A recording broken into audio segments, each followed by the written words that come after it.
মাছে ভাতে বাঙালি আমরা, কিন্তু শুধু মাছ না, ভর্তাও খেতে পছন্দ করি।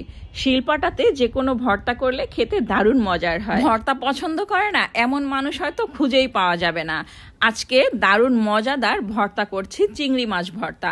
আর ছোট চিংড়ি মাছ ভর্তা খেতে অসম্ভব মজার। এই ভর্তাটা যারা ভর্তা পছন্দ করেন তারা এই চিংড়ি মাছ ভর্তা করে খেতে পারেন, দারুণ মজার হয় খেতে। তো প্রথমে চিংড়ি মাছগুলোকে খুব ভালো করে বেছে ধুয়ে পরিষ্কার করে নিয়েছি। আর এখন খুব সামান্য পরিমাণ তেল দিয়ে, সরিষার তেল দিয়ে একটা পুরনো ফ্রাই প্যানে ভেজে নিচ্ছি চিংড়ি মাছগুলো। আর খুব ভালো করে চিংড়ি মাছ ভেজে নিতে হবে। চিংড়ি মাছগুলো কাঁচা থাকা যাবে না, এমনভাবে ভাজতে হবে। চিংড়ি মাছগুলো ভেজে নিয়েছি। আর ভর্তার সঙ্গে দিয়ে দিব শুকনা মরিচ, ধনেপাতা, রসুন কুচি, পেঁয়াজ কুচি। তো আমি পেঁয়াজ এবং রসুন হালকা করে ভেজে নিব। খুব অল্প পরিমাণ তেল দিয়ে রসুন এবং পেঁয়াজ কুচি ভেজে নিচ্ছি। সঙ্গে ধনেপাতাটাও দিয়ে দিলাম। ধনেপাতার থেকে যেহেতু পানি বের হয়, তো এ কারণেই হালকা একটু ভেজে নিচ্ছি। সঙ্গে শুকনা মরিচও ভেজে নিয়েছি। তো একসঙ্গে আবার সব কিছু মিশিয়ে একটু ভেজে নিব। খুব অল্প পরিমাণ তেলের মধ্যে ভেজে নিচ্ছি।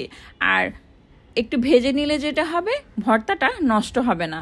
কাঁচা পেঁয়াজ দিয়ে ভর্তা করলে খুব দ্রুত ভর্তাটা নষ্ট হয়ে যায়। যেমন দুপুরে তৈরি করলে রাতে ভর্তাটা আর থাকে না, নষ্ট হয়ে যায়। তো সব কিছু দিয়ে এখন ভর্তাটা করা হচ্ছে শিলপাটাতে। এই চিংড়ি মাছ শিলপাটাতেই ভর্তা করতে হবে। আর এখানে দিয়ে দিব এখন বোম্বাই মরিচ। একটু ঝাল ঝাল হলে ভর্তা খেতে কিন্তু দারুণ মজার হয়। তো এতটুকুই ছিল বোম্বাই মরিচ, এটাই আজকে এই ভর্তার মধ্যে দিয়ে দিচ্ছি। বোম্বাইয়ের ঝাল ভর্তাতে দিলে ঘ্রাণটাও খুব সুন্দর আসবে। তো পেঁয়াজ, রসুন, মরিচ এবং ধনেপাতা শিলপাটাতে বেটে নিয়ে এখন চিংড়ি মাছ বেটে নেওয়া হবে। আর চিংড়ি মাছের সঙ্গে লবণ দেওয়া হয়েছে। তো খুব ভালো করে, চিংড়ি মাছ তো বাটতে একটু সময় লাগে, খুব বেশি মিহি করার প্রয়োজন নেই, মানে মোটামুটি মিহি করতে হবে। এভাবেই এই শিলপাটাতে বাটতে হবে। আর এই ভর্তাটা শিলপাটাতে করলে কিন্তু খেতে দারুণ মজার হয়। চিংড়ি ভর্তা হাতেও করা যায়, কিন্তু এই ভর্তাটা সম্পূর্ণই আলাদা। হাতে মেখে যে ভর্তাটা করে ওটার স্বাদ আলাদা হয়। আর শিলপাটাতে যদি বেটে নেওয়া হয়, এই ভর্তার স্বাদটাও সম্পূর্ণ আলাদা হবে। তবে আমার কাছে বেশি ভালো লাগে শিলপাটাতেই ভর্তা করলে। শিলপাটাতে ভর্তা খেতে দারুণ মজার হয়।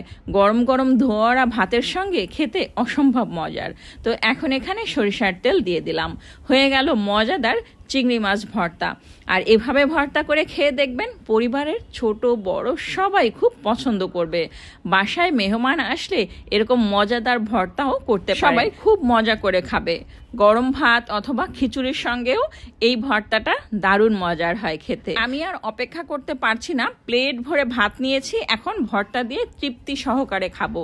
আপনারাও চলে আসতে পারেন। ভর্তার এই রেসিপিটা ভালো লাগলে একটা লাইক দিবেন, কমেন্ট করবেন, এবং যারা এখনও আমার পেজটি ফলো করেননি প্লিজ ফলো করে দিবেন। সবাই ভালো থাকবেন। পরবর্তী রেসিপি দেখার আমন্ত্রণ রইল। আজ এ পর্যন্ত। আল্লাহ হাফেজ। আসসালামু আলাইকুম।